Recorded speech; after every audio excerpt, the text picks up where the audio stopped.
নমস্কাৰ প্ৰীতি আৰু সম্ভাষণ জনাই আৰম্ভ কৰিবলৈ ওলাইছোঁ আজিৰ নাট ৰাধা এবাৰ হাঁহিদে।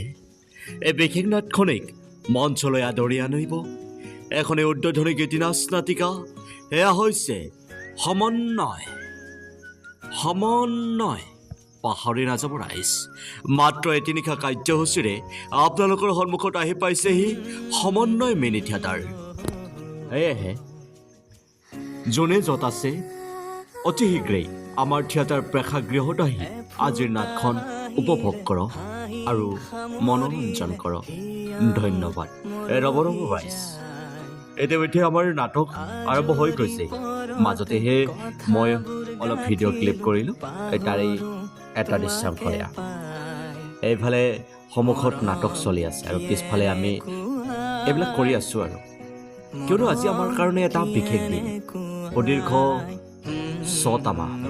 ছটা মাহ অতিক্ৰম কৰি আজি আমি বিশেষ দিনটোত উপনীত হৈছোঁ। কিয়নো আমাৰ এই বৰ্ষটোৰ আজি হয়তো শেষৰ টপ পেণ্ডেল, সম্ভৱতঃ আৰু এটা দুটা হ'ব পাৰে, আৰু নহ'লে আজিয়ে আমাৰ সেইকাৰণে এই আমাৰ থিয়েটাৰ প্ৰেক্ষাগৃহৰ পৰা কিছু দৃশ্যাংশ মই মোৰ মোবাইল কেমেৰাত আবদ্ধ কৰি ৰাখিছোঁ।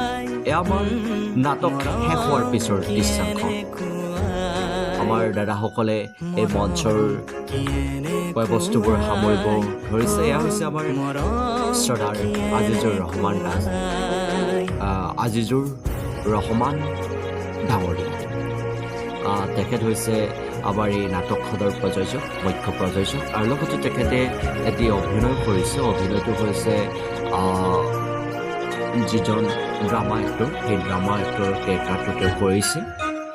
এয়া হৈছে নয়নে কৈছে আমাৰ এই ছটা মাহ কেনেদৰে আমি পাৰ কৰিলোঁ, অসমৰ ইমূৰৰ পৰা সিমূৰলৈ কেনেদৰে আনন্দৰ খলকনিত সৃষ্টি কৰি তুলিছিলোঁ, তাৰেই এটা চমু বক্তব্য প্ৰদান কৰিছে।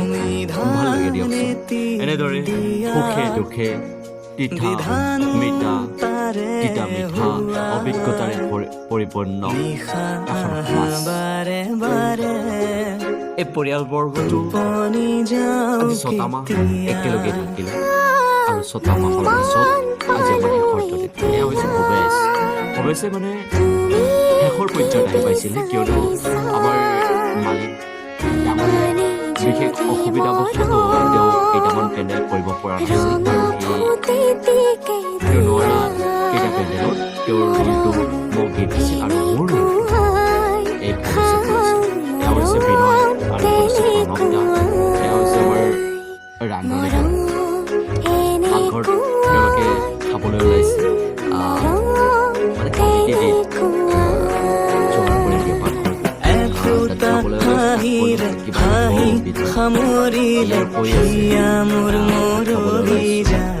আমাৰ এনেকুৱা ভাল লাগিছে। আজৰি পৰতে কথাবোৰ গাঁঠিলো, পাহৰো তোমাকে পাই। এনেকুৱাই মৰম, এনেকুৱাই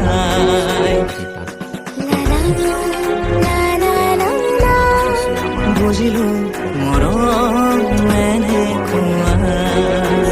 কিবা কওক দাদা। তেওঁ কৈছে এতিয়া মোক ক'বলৈ মন যোৱা নাই, যেতিয়া যাব তেতিয়া ক'ম। এয়া নাটকৰ শেষতেই আমি কিছু ফটো উঠিছিলোঁ। এয়া হৈছে আমাৰ প্ৰিয়ংকা। এওঁ হৈছে আমাৰ নাটকখনৰ এজন বিশেষ ব্যক্তি। তেওঁ সুদূৰ পাঠশালাৰ পৰা আহে।